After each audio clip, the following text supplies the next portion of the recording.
Welcome everyone to Politically High Tech with your host, Elias. I have a second returning guest. Yes, this is executive privilege in terms of podcasts. I override the data and the numbers. Yes, sometimes I'm a bit selfish. Come on, I already said this before. This is not the first time. That sometimes I do this out of my own curiosity. And for those of you who are into metaphysics and going beyond this physical, third dimension realm that we're in, right? Look, there's a lot of things that are invisible that are guiding us, even pushing us. And I already talked about the Wi-Fi and the wind and all of that, how they're invisible, but yet they are around. And if you have to see it, just to believe it, I would say you are partially stupid. Yeah, I'm going to say that, partially stupid. Or you choose to believe what you want to believe. That's up to you in the end of the day.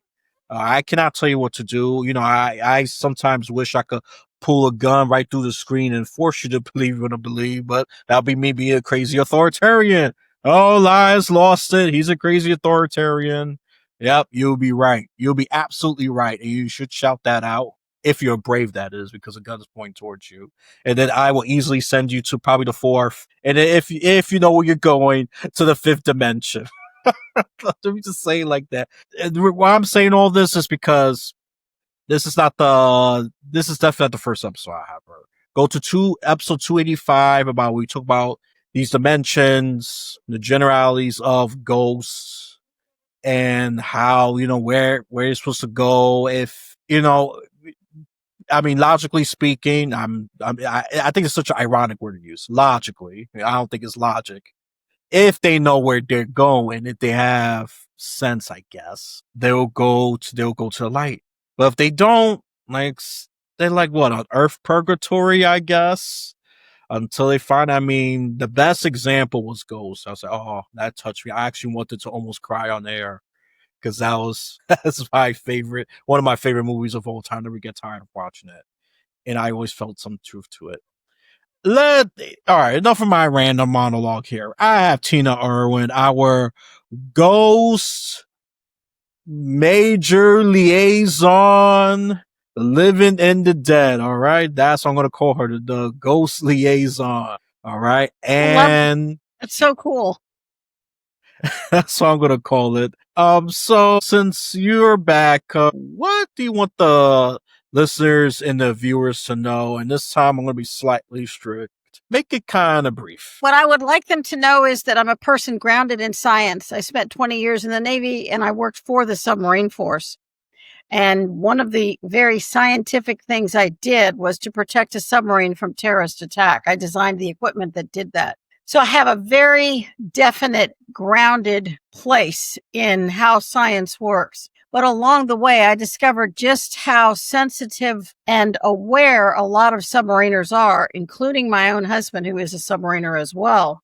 Then along the way, I discovered that I had this pesky, and I use that term deliberately, ability to see and hear a ghost, or 10 or 100 or 100,000 of them. I've heard, it's an uncountable number that have been crossed over. So when you are in that position, you have to figure out what to do following actually the rules of science. Energy is neither created nor destroyed, based on not only Newtonian, but quantum physics and astrophysics, which is where an awful lot of astrophysicists are beginning to embrace concepts of metaphysics we would never have imagined, such as there are many dimensions. What happens to a soul after death? What is the energy of a soul? Why does a physical body weigh less immediately after death than they weighed while the soul was still attached to the body? These are all science-based things. This is why I own the trademark for teaching the physics of metaphysics. That's a little bit about me. I've written 9 books that help people understand everything from ghosts to karma, grieving to prayer. So, Elias, thank you so much for having me back. Oh, no problem. And yes, this is partially my ego being curious here, but maybe you could benefit from it. Take advantage. Be strategic here. Don't just take it personal and say, oh, this is all for Elias. It could be for you too. All right. But anyways, okay, this is when my restriction response is removed. Because now we're going to get into the interesting stuff. So this is something I should have started at episode 285. Check in the link, and for YouTube, it's going to be in the top right corner.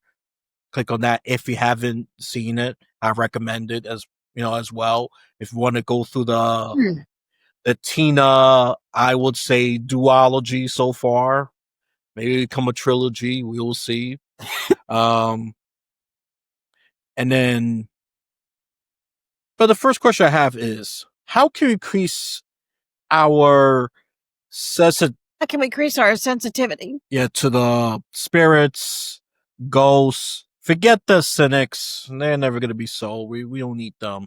But how can we do that in general? I think that sometimes it depends on where you live. We're bombarded with so much noise in day-to-day life. Sometimes it's traffic. Sometimes it's the noise of crises and friends and family members, or the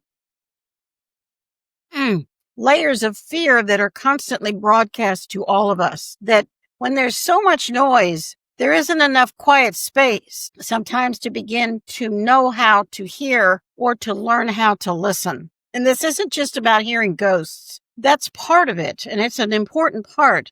But I would offer that the other part of it is to hear your own higher self or your own subconscious. It's developing a sensitivity for yourself and what your own needs are. And as you become, and sensitive is a problematic word. You become more capable of hearing when there's a part of you that's uncomfortable or unwell or terribly unhappy. Dis-ease is a symptom of something that's out of balance in the body. As you become more in tune with your own self, then sometimes because of that process, you can then learn to pay attention to other things going on around you. And these could be things from your child is desperately trying to tell you that their room is freezing at night and you have the thermostat set to 74. There's a good probability there's something going on in their room and your child's not lying. There's a feeling that you close that cabinet and you come home and it's open. You know that you heard a voice, but you can't figure out what it was. You smell something that has no logical reason for it. All of a sudden, things start happening with water. Your pipes leak. Your toilet overflows. Your sink leaks. You have a radiator leak in your car, if you have a car old enough to have a radiator. Or you have some kind of a leak. Water represents not only your subconscious, but almost like a gateway to other realms. Water is an amazing medium that's been used since the time of the Greek gods. They talked about the use of water in some of these interesting ways. And in fact, the Oracle of Delphi sat over this great cavern, and it was believed underneath it was water. So when you start to slow down, and some people use yoga, or they go for a long walk, or they do forest bathing, where they go into the forest, or they go on a hike, and they clear their head of the cobwebs and the noise, and they learn to listen to themselves, and then they learn to listen to things going on around them. This actually happened with a rocket scientist who worked for NASA Langley in Virginia, and he contacted me. I don't even know how he found me, because he was dating these women, and he had just moved into this house in Virginia Beach, and he's dating all these women, and they're getting madder and madder and madder at him. And they each tell him that there's a ghost, and he just denies it and tells these women they're crazy, which, as you can imagine, some of these women were executives, they're lawyers, they're engineers. That didn't go over well. It was an insult to their intelligence. And after they left and he didn't have any more dates in the house, he kept noticing that his front light was on. Whenever he'd come home from work, the light was on. He had an electrician come out. He checked the wiring. He changed the bulb. But every day, he knows he turned it off, but every day he'd come home, the light was on for him. He didn't want to believe he had a ghost. So he spent a lot of months in denial. Finally, I get this phone call from this guy, and he's furious. He says, I don't believe in you. I don't believe in ghosts. This is, he said a lot of the typical things I'm used to hearing. He said, dude, you called a psychic. Do you have the wrong number or what? He says, no, all my girlfriends tell me I have a ghost, but this can't be true. And I said, why don't you let me look? And when I look, I use remote viewing because I was living in California at the time. So, when you remote view, which is another fascinating topic, you can be in one location and then you're sending your consciousness to a location anywhere on the planet. Some remote viewers go off world and look at different planets and, heavenly bodies. So it's an unusual skill, shall we say. And sure as a devil, I looked at his house and he had a woman who died in the Civil War. She cut her leg on a rusty nail and she died of jaundice. And she fell in love with this guy. Civil War was really hard. She died after Lincoln was shot. She died probably in the summer of 1865. And she told me all about her life, how she was in love with this rocket scientist and what she did to all these women in detail. So I crossed her over and so I waited a couple days, checked, and everything was fine. More ghosts. I called him and he says, well, maybe you're right. Maybe somebody was here because the light's not on for me anymore. And I said, well, invite your girlfriends back. See what happens. See if they agree and tell them you did something about it and you respected their opinion. It might make for a great opening line and create a common feeling between you. And this is my point, whether you're male or female. Some men are just as sensitive as women. I wouldn't discriminate between them. I would just say that if you're feeling something, instead of listening to somebody say, oh, you must have imagined it, pay attention.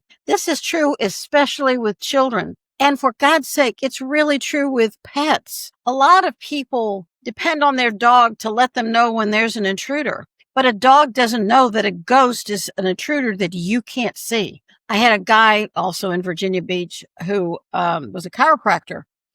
And he had a dog that just stood in front of a blank wall and barked till the guy thought he was going to lose his mind. And sure as the devil, there were a group of Civil War slaves who had been treated by him in another life. He was a doctor and he had helped them with injuries or illnesses. And he was a kind man to them.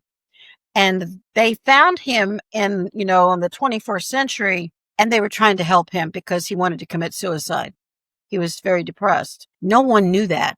I couldn't have known it unless I talked to these ghosts. So because he paid attention to his dog and the dog stopped barking at the wall when I crossed these gentlemen over, it shifted some things for him and he was able to talk about some of his feelings. I just thought that those are examples of men who are paying attention to something happening in their lives as well as women. I mean, I've got tons and tons of stories. It's simply a function of don't dismiss something that seems odd or out of the ordinary just because you think it can't be true. What's happening literally in the news yesterday, they're talking about portals that the Hadron Collider in CERN is opening. And this is happening on a daily basis, and they don't know what's coming through the portals. Well, you don't know where they're opening and which points, are they opening portals? Are they opening wormholes? We know there are multiple dimensions. That's well known. Astrophysicists are beginning to understand this. And when you understand it from that viewpoint and you're sensing something unusual, you don't know how the actions of CERN are affecting not only the living, but the dead in your area. Maybe they need more help and you're noticing things you never noticed before. It doesn't mean you're crazy. It just means maybe something has changed. Does that make some sense? Yes, for those who are into this metaphysics, spirituality, I'm not talking Christianity, Buddha, and all that, that's all great. And like I said, she has a scientific background. So if you want to call it kooky, that's entirely up to you in the comment section. Just know this. She could back this up. Yeah. And that's all I'm going to say for you. So, or you can say this host is so stupid and crazy to invite her. And, I'm fine with that. I don't care. And this is stuff that you wonder why. I don't know. Maybe a door is moving. It just and I encountered this a few times in my old place. I know I have locked the door. It was unlocked, and someone unlocked it, and no one touched the door, and the person was able to get in. and she did some weird prayer in a room. I mean, this is what opened my eyes. And this is a time personally I was in a pretty dark place. I was depressed. I even tried to kill myself so I could relate to some of this. But weird stuff was happening. I saw a shadow flew light speed real quick. It was pure light. It was light at that area.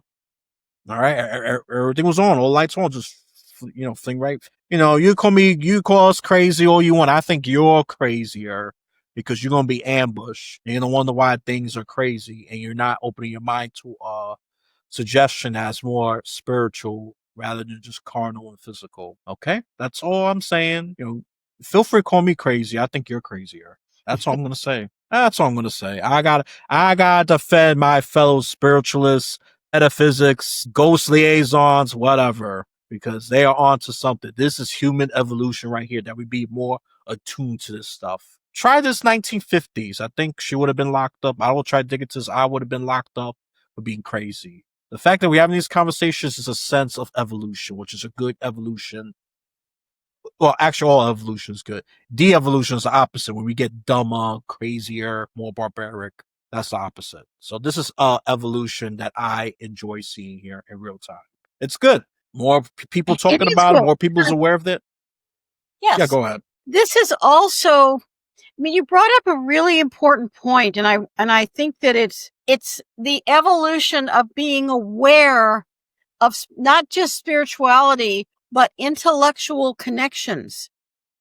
And I've told this story many times of the woman who had 17 family members who took their own lives. And once those family members were crossed over, her suicidal ideation ceased. And she gave them all precious, compassionate help. And it's like the lights came on in her life. She did spiritual service in helping them.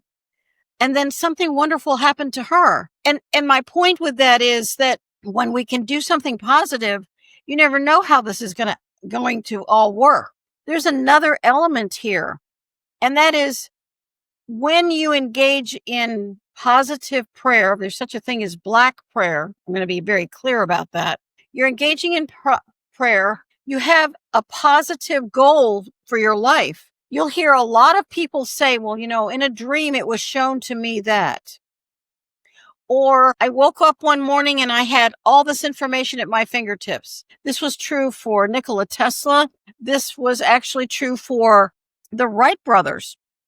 So many scientists. But what's interesting is there's something called around the earth, a mind belt, like a, belt you tie your trousers with, hold up your trousers. It's a belt that goes around the earth. It's called the mind belt. And the mind belt is governed by a series of frequencies. If your mind and somebody else's mind are on the same frequency, and it's as if this information starts to come from the cosmos, which it does, more than one person will come up with the same idea.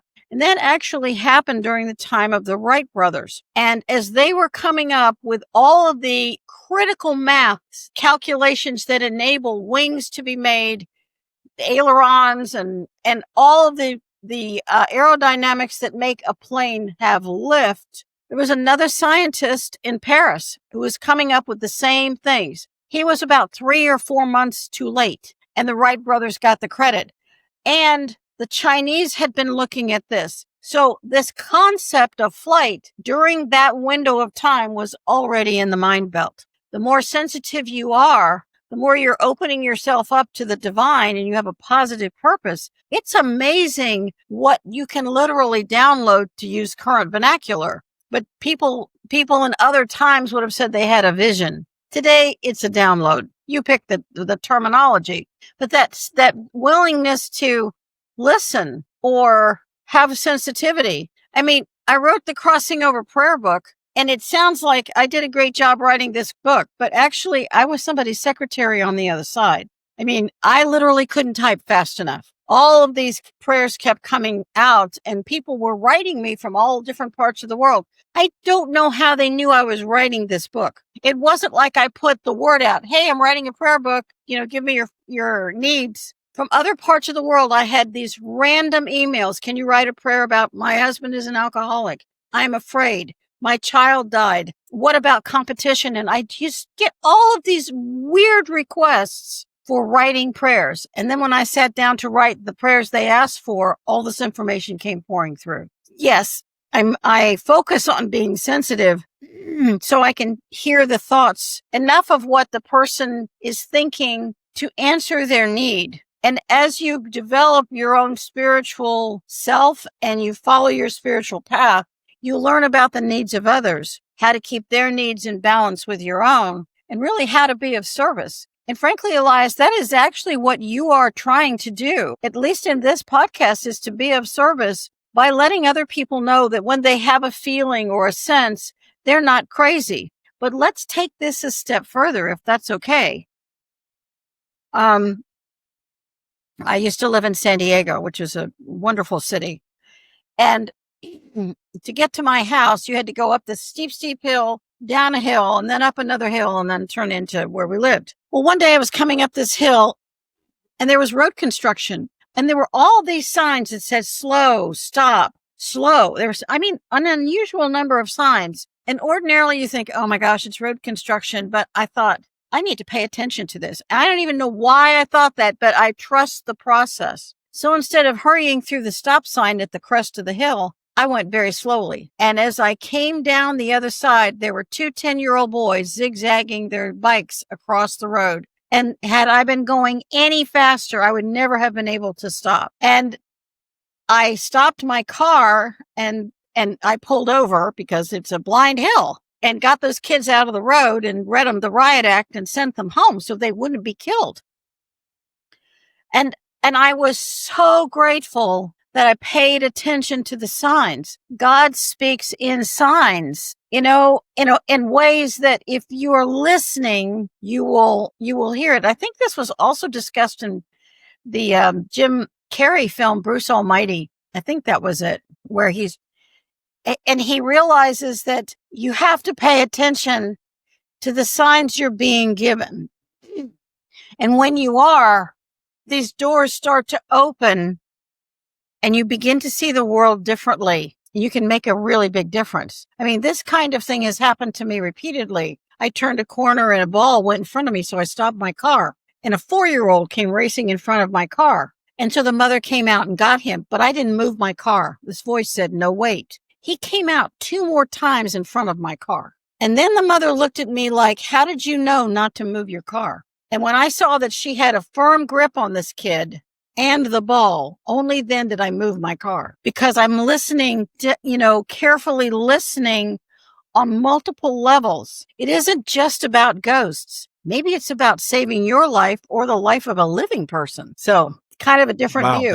Like that you're tied in the academics, the intelligentsia, if you will, into this. So just making them separate.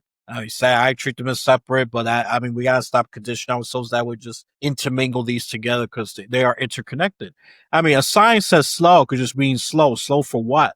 A lot of people just ignore us. I'm not gonna slow. It look like an empty road. All of a sudden, bikes come and then the accident happens. Imagine just the opposite. You could have killed those boys. So that's why intuition is so important. This is why listen to God's sign slow. Just that by itself. No context or anything. Some people just ignore it. It's like, whatever. It's safe. I'm going to drive as fast as I want. All of a sudden, boom. No. God is telling you that for a reason. That's my point. But go ahead. Go. Oh, I'm sorry. Go elaborate. I'm getting excited here. I was in 1971, I was an exchange student in Colombia, South America. And I lived in Medellin, Colombia. And one day we went to this resort area called El Peñol. And it's up in the Andes. And you do this switchback up into the Andes, and it's a sheer drop. There's no guardrails. Most of the time, the road washes away. It's just terrifying. So we're there all day. We're coming back at night. The driver is drunk. The roads are dry, but we're in a Jeep. And every time he goes around, we go farther and farther. And I can see the twinkling lights of the city below. And I have this terrible feeling that we don't have many curves left and we're all going to die. And I'm struggling, and I hear this voice in my head so clearly screaming at me, "You're not supposed to die here tonight. Tell them to stop the car. You have too much to do." tell them to stop the car. It's like, okay. I told them, stop the car. I spoke a lot of Spanish at that time. And then everybody got out of the car. They pulled over, got out of the car. And they looked at me like, what? And as I was about to go, what do I say next? How much vocabulary do I have for this? They went, oh my gosh, look, there's a flat tire. That's why the car was veering, that and not having a very, sober driver. Well, I was a hero after that.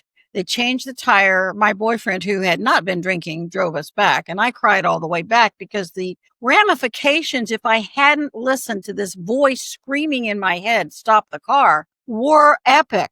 And I'm sharing these stories, and people all over the world have these stories. I had a captain of a submarine tell me that he knew there was going to be an accident. He knew it to the core of his being, and he did everything in his power to stop it. And he notified the whole chain of command. He had this feeling. He was concerned about this person and this person. And when he collided with a Russian submarine, he felt marginally vindicated, but it pretty much destroyed his career. But he could feel it coming. And in that case, it may very well have been that there was nothing he could do to stop it, which is another interesting concept when you look at the things that can happen to people. And my husband was captain of an oil rig off the coast of Brazil. That's kind of a wet your pants job every single day.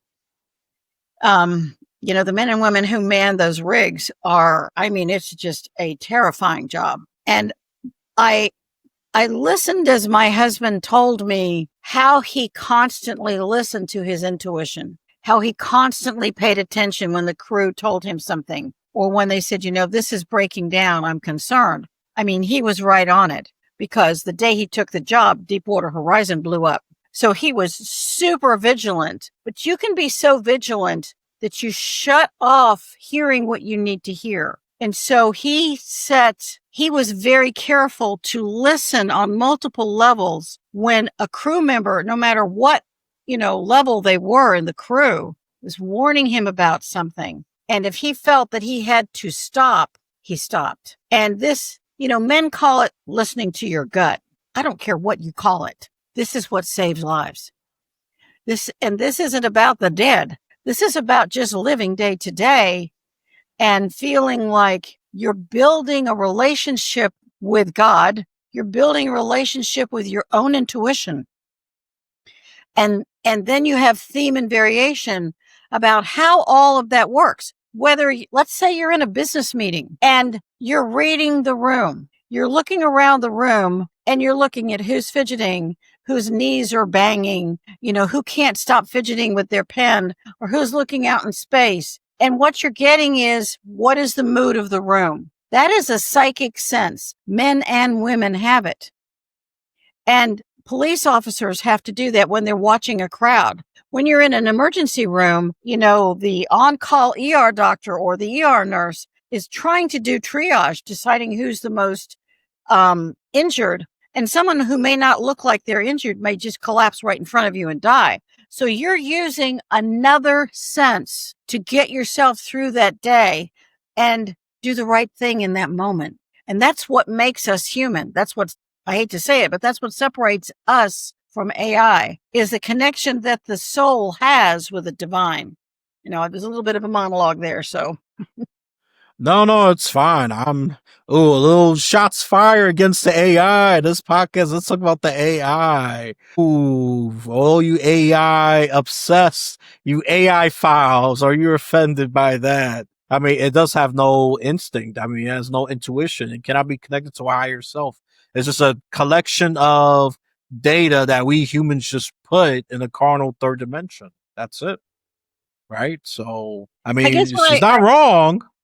I would also offer that while AI can do some truly remarkable things, to give the devil its due, at the end of the day, karmically, the individual is still held karmically responsible. AI doesn't incur karma. Only the mortal person does. And if AI tells you something and it doesn't sit right with you, strongly encouraging you to listen to your gut, because sometimes all that is fed to AI may not be for the greater good of the person in front of it. Very true. Very true. I mean, in this podcast, I'll tell you, do not let the AI drive you. You drive the AI and you use it responsibly. Exactly. Don't let it manipulate you. I mean, I've said this before.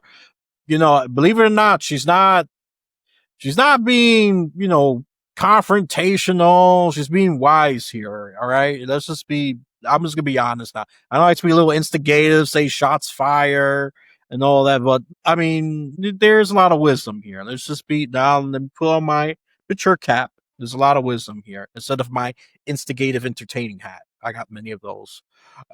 Just start a little argument or a little reaction on the chat. You commenters, you're kind of fun to play with. I could tell I get on your nerves. I kind of enjoy that. That's not a good thing, but I don't know. You make it easy for me. Be wise, be productive in this discussion. Provide some good counterpoints. They're just saying you're stupid. I just ignore that. If anything, I just laugh because it just reflects on your low, and I'm just gonna use this karmic, not karmic, carnal. Excuse me. That's why I make carnal language. Low intellect. Oh, karmic, look, as long as you're not killing anybody, doing something vile, you're just a bored person behind a smartphone or keyboard. That's all I'm gonna say about that. Alrighty. Well, I was gonna ask. Oh yeah, the good question I got is because let's just say we didn't follow that intuition. The opposite happens. We're too afraid. We're too afraid because what we think, about how other perceives us, right? We are very social. We love people approval. I mean, sometimes I say I don't care. I mean, 9 out of 10 times I really don't, but there's that 10% chance I don't mean it. I'm just saying it out of anger, just out of spite, or just put a facade. But what if we're just too afraid? How can people, I don't know, overcome that when it comes to, dealing with the intuition, be more in tune with the spirit? I actually like your reframe. I'm going to stick to that from now on. Be more in tune with the higher self or God. I would offer that a lot of times people hear the voice. I think virtually everyone on earth at some point or other has heard that voice. There's nothing special about me. We have heard it. The question is, do you believe in yourself enough to act on it? Do you have the strength of character to say, that doesn't work for me. I don't think I want to do that. Or if you have, let's say that you're a parent and your son or daughter wants to go do something, but you feel that it's inherently dangerous and they are dismissing all of your concerns. So this is where the critical thinking skill becomes very, very important, because we do not want a scenario where a parent turns AI on to their child and says, you deal with the child or the teenager. I think that is coming. And I love my kids. My husband and I have 3 children, and they're all adults now, and they're living wonderful lives. And I had to use critical thinking skills with them as they would approach me with reasonable questions. If a teenager asks a question that's not making you comfortable, or you don't want them to do it, or you're going to lay the hammer down and say no, you're just shoving that kid in the opposite direction. Let me give you an example.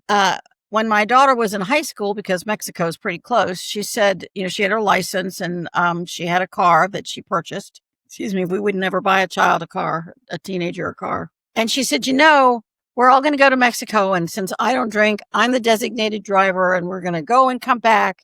And I just want to make sure you're cool with it. And of course, I have a 5-alarm fire going off in my head. So I said, okay, well, let's talk about your plan on this trip. What do I need a plan for? And I said, well, suppose someone has alcohol poisoning. They're young. They don't know how much they're drinking. And they start vomiting in your car. Do you speak enough Spanish? And do you know where there's a hospital in Tijuana? Oh my God, I didn't think of that. Or suppose one of them starts to sneak drugs back in, but you don't know that. Or they tuck something in your wheel well and you're crossing the border and you stop. What's your plan when you talk to Border Patrol? How do you plan to handle that? And there's this stunned silence. She said, well, I'll tell you what my plan is. They can drive themselves. I said, okay, maybe that's a really good decision, because when you can't possibly know or predict the actions of all of your friends or the things that could happen, especially when it's night in Mexico with teenagers and alcohol. This is a potential prescription for a lot of problems. And by not giving my daughter my fear, by being very calm and matter of fact, well, let's talk about these things and let's work through all of what ifs.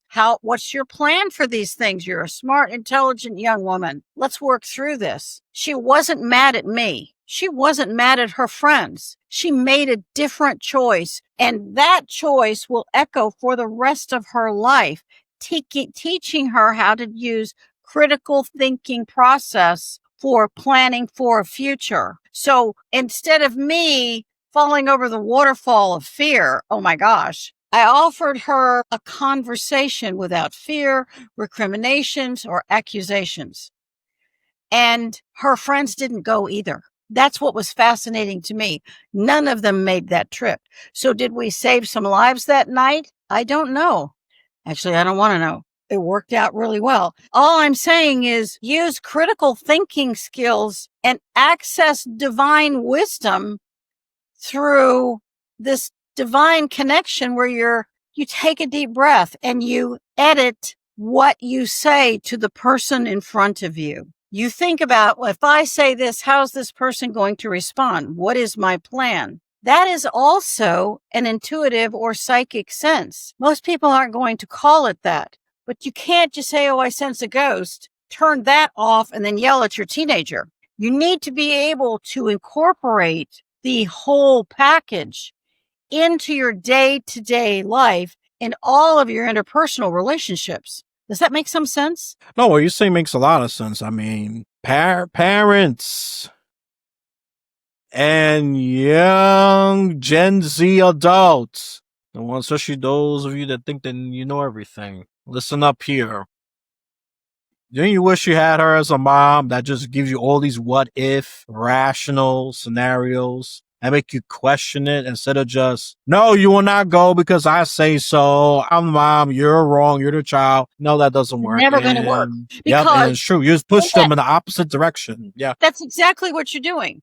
And I know this is Yeah. not a show about parenting, but this doesn't matter whether it's your daughter, your son, or it's like my son desperately wanted a car, and we made a decision that he and his father would spend an entire year shopping for cars so he could learn everything he could possibly learn about all different kinds of cars, makes, models, condition, situations, offers. And at the end of that year, he was a different person. He got to spend time with his dad. They had a blast. It was a really happy memory. And he wasn't punished. He was educated. It was a really cool experience. So if you step back just a little bit and embrace a situation without fear, you're giving your family members your confidence, whether it's your husband or your parent or your sibling or an employee or a coworker. Back it up a little bit. Don't give a snap answer. Ask some questions. And if somebody says you're sensing something and they say, oh, you're crazy, you can come back and say, well, what if I'm not? What if there's a little more to this? What if we need to pay attention? Those are important things. Oh yeah, they are very important. You see, you're not just making them intellectually better, you're making them emotionally better, socially better. I mean, it's a multifaceted approach. Yeah, just a simple shift to, oh, you're annoying for asking for that car. Wait till you're freaking 18 or whatever, or move out. That's the answers that they'll get. They get yourself a freaking car.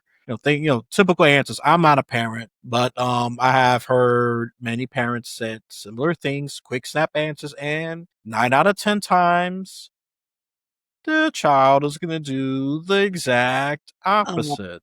Right. So, I look, she's right here. I'm not even, and shoot, I even did the exact opposite when my parents said, No, and I got curious. I said, no, but what if I did that? Exactly. What if they're Exactly. wrong with their snap thinking? Sometimes they were wrong.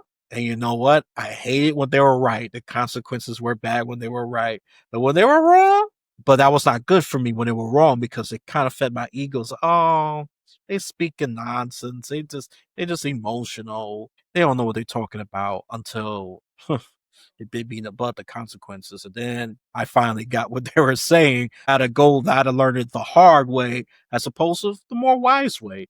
Question, use critical thinking, make it to education experience. Don't just use the emotional retort or snap back or just, be oppositional and volatile at the situation. This is not parenting tips. I'm not a parent, so who the heck am I? I'm just a guy yelling at the mic. But listen to Tina at least. She's a parent. Listen And to a her at grandparent. least. I have 4 grandchildren. There you go. Extra credibility right there. I got none here. So if you ignore me, I am perfectly all right with it because I know, I am not the authority when it comes to that. So I'm just being honest. I'm not. So I don't take offense to it. Just if you're gonna be at least smart, at least be skeptically smart. Listen to what Tina has to say and just ignore me. I know this is weird coming from a host regarding parenting advice. That's why I invite people to do the parenting. Now that makes sense to you listeners?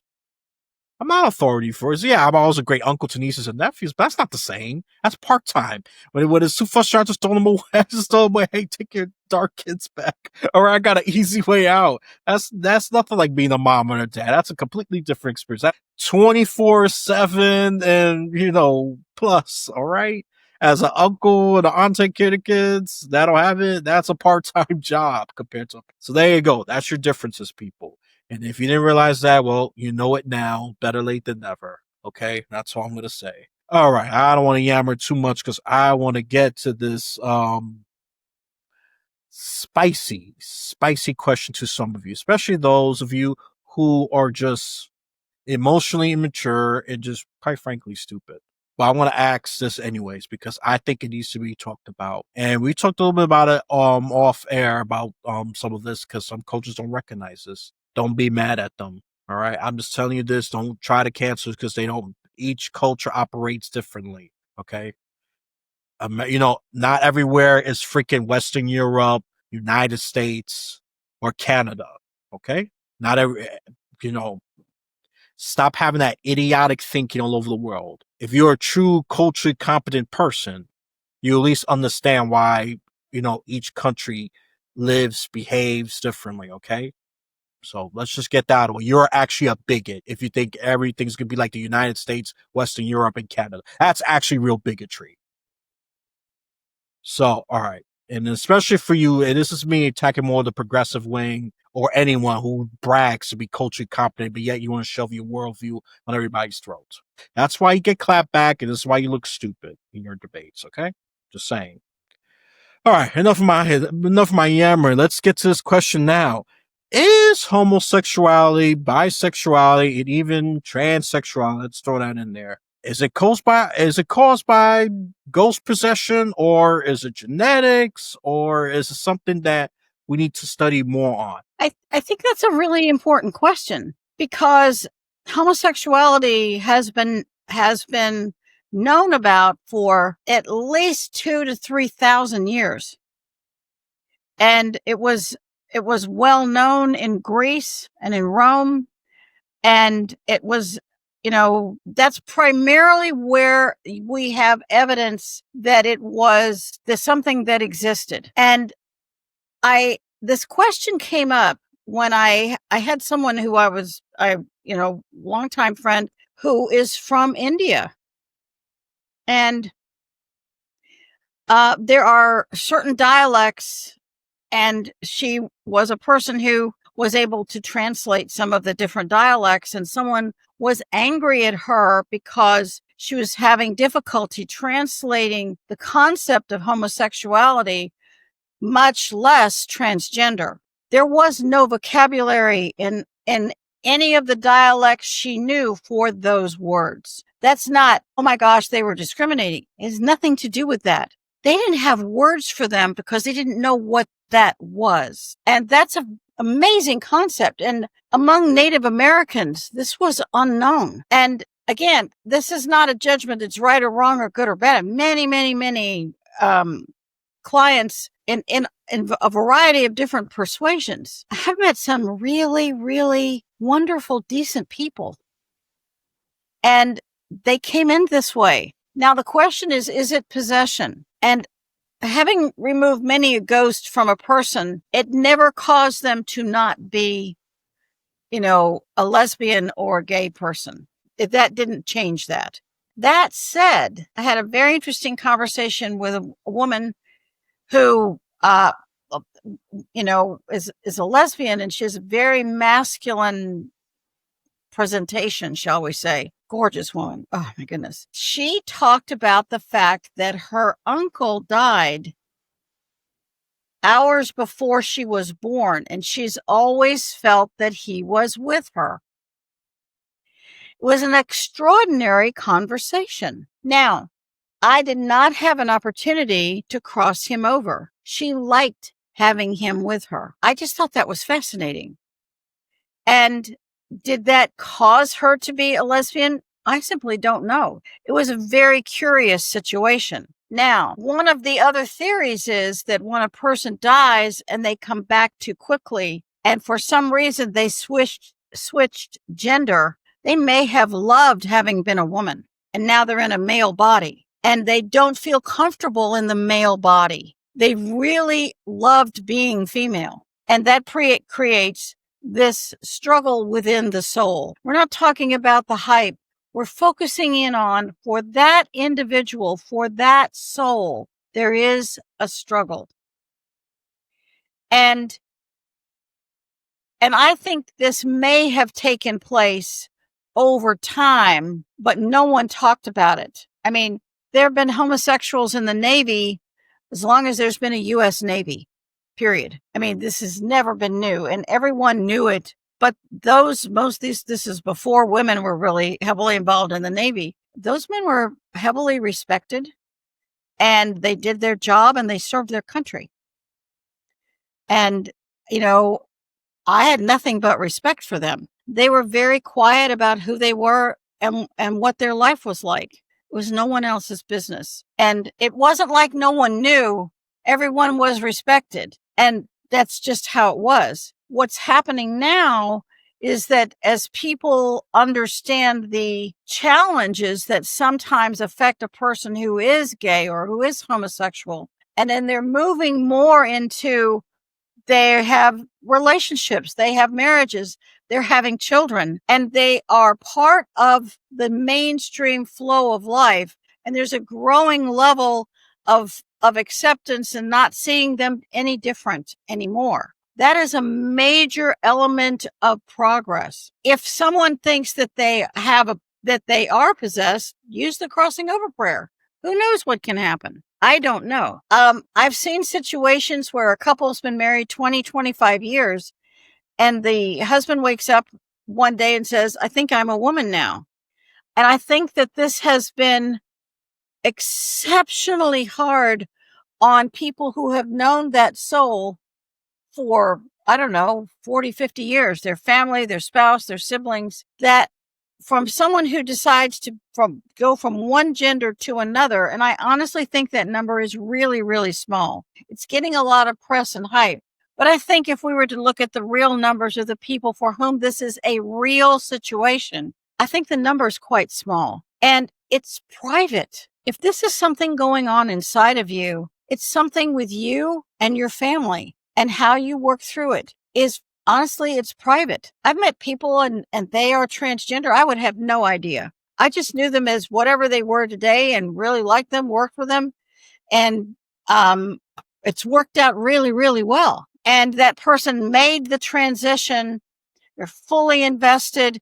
And this is their persona, and they're living it all the way. But I have had conversations with many of them about how hard it has been on their families. And I've made a gentle suggestion that they have compassion for their families, because so many times their families grieve the person who isn't there anymore. They loved their little girl. They missed the little girl they knew. And now they thought this little girl was going to grow up and get married. And now they're looking at a 40-year-old man, and they're having a hard time with the transition. It's not that someone is against a person who changes their gender. It's that the transition for other people is really hard. And it would be very helpful if the transgender community could have compassion for the friends and family who are having a hard time with the adjustment. Just offering compassion to both sides of this coin. More and more people are understanding the homosexual issue. Is it past life? Is it coming back too quickly? It can be all of those things and none of those things. There are many, many facets to why a soul is what the soul is. But when you love yourself and you allow the light of your personality to shine through, and you know, I'm a child of the 50s, and who was the most gay person you ever met was Liberace. And long before Elton John, the fabulous clothes, his kindness. God, this man was so kind. He was beloved in his industry. He's just a really kind man. He knew what he was. He was proud of it. He made beautiful music, and he was funny, and he was true to himself, and he was always kind. And I guess that doesn't exactly fully answer your question, but it might offer a slightly different view of it. I mean, well, I did acknowledge, especially before this, I did ask this beforehand. That's why I framed a little bit. Maybe this needs further study. That's why I said that in the end, because, look, I'm sure if you had the answer, it would have been, maybe try a crossplay if you think it's Ghost Princess, like she said. And if nothing happens, well, then I'm not even sure that's going to knock out this, but all I gotta say is it's interesting. More studies need to be done because, like I said, it's a very extremely small percentage that's just getting a lot of the media attention, It was a oxygen, if you small will. number, and Yeah. it's hard on that soul to make the transition, and it's hard on the family. This is a really, really challenging situation. And if you're looking at it, wow, this is challenging, and you're not judging it in any way, you're just saying it's hard on the family because they miss the person they knew. And it's hard on the person who's never felt comfortable in a male or a female body. So you have to understand that if you came in with a very powerful male body and you're 6'4" and you have, shoulders out to here, way out to here, and you're competing against women, that's going to create problems. And I think that has to be acknowledged and addressed. And I think that that's why this is coming up. And gentle discussions, compassionate discussions, acknowledging the challenges on both sides can potentially bring people to understand each other a little bit more. But screaming and shoving things in people's faces isn't going to get us there. That's a very rational answer, even though, of course, I'm disappointed, but we are still learning. This is, there's still a lot to discover. It's a mystery, right? So, yeah, I would have liked the definitive answer, but you know what? Maybe this is a reason to explore more. This is a reason to, explore this in depth. Maybe try different tests. But regardless of the discussion, I agree 100%. Compassion and gentle discussions. If the people's just gonna, and look, just make sure you're ready for it because I just know a lot of people are just so emotionally immature or just your cognitive skills are on a deficient side. Just watch it from afar, okay? Don't be part of the discussion. But those who are compassionate, gentle, and clear mind, non-judgmental, frame, right? The frame of thinking, I think those are the kind of people that needs to, that not need, those are the ones I think should lead the discussion, be the first wave, because the first wave has to be amazing. So we have a template about how it is done, as opposed to having, the traditionalists versus non-traditionalists. Yeah. They're going to shout, they're going to fight, and they're going to call each other's names. and that just destroys the discussion. So I agree with that. It is a very reasonable take. And it's not homophobic or transphobic. Homophobic transphobia is, oh, these people should just burn. They're a mistake to life. That's homophobic and Right. transphobic. And don't just click this little clip and make me homophobic transphobic. I know how some of you sneaky internet people are. Okay. Um, no, I don't look. They're there for a reason. There's a divine purpose that we don't understand. We don't know everything of the We divine. don't know Let's just be everything. honest. We don't. We don't. We just simply don't. So just have, if you think you know everything, you're an idiot. I'm just gonna say it like that. Or you're delusional, really. And I don't pretend to know everything. And sometimes I'm gonna say, I don't know. I wish I had the answer, but I don't know. I can't come with an exam of mine, but there is questions I wish I had the answers for, but we don't know everything. We just don't know everything. Maybe in a fifth dimension, maybe we will know. I don't even know that. Okay, I don't know that. But that's the beauty of being a human, right? You don't know everything. So that's all I'm gonna say for that. Even though it was a spicy question, she handled it very well. It was not an easy one. It was not. It was definitely not an easy one because there's no definitive answer that we could think of. That's all I'm gonna say to that. So, before we wrap this up, look, I'm gonna do one of the plugins first as I got the book. Get this. Yeah, I can see the blue font clearly compared to last episode, though it was purple. Get this nice glittering gold book, the crossover prayer book. She has many others. When she does her shameless plugin, she will tell about the other stuff. Get this, and she'll say to Erwin, this is what the cover looks like. And then for those of you who are listening, it says a gold glistening with blue font. It almost looked like someone professionally used a marker. Perfect. This is like, if someone who's an artist could write this clean and perfect. Okay. And yeah, and just make sure it's Tina Erwin. I'm just gonna spell the last name. I'm sure many of you could spell Tina. It's Erwin. It's like then put win next to it, like you win the match. And win.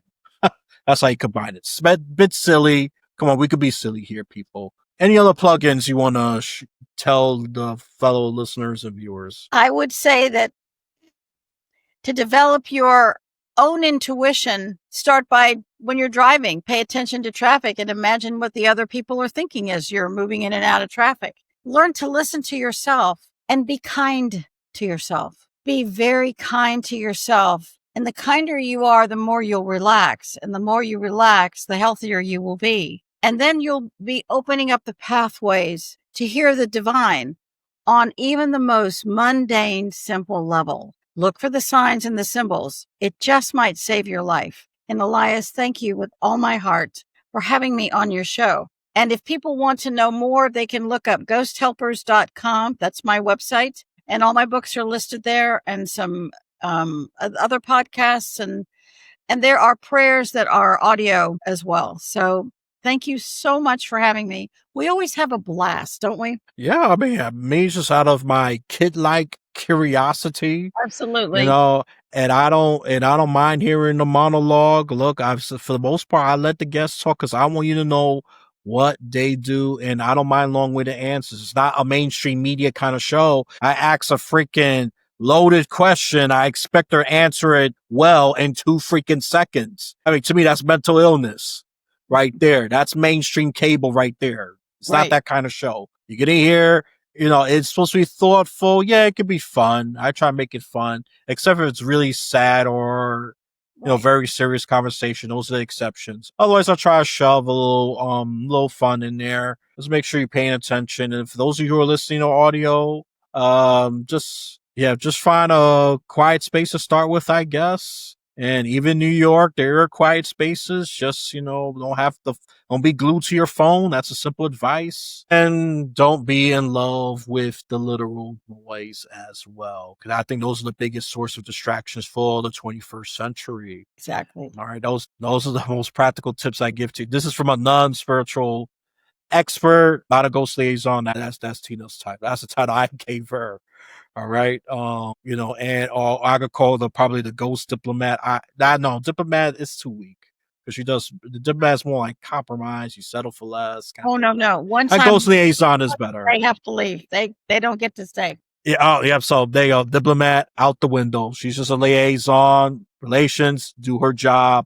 That's it. So liaison is a better Exactly title right. for her. So you see, I'm trying to be creative here. Look, I don't mind being corrected. Try to. I don't mind being. These are minor creative risks.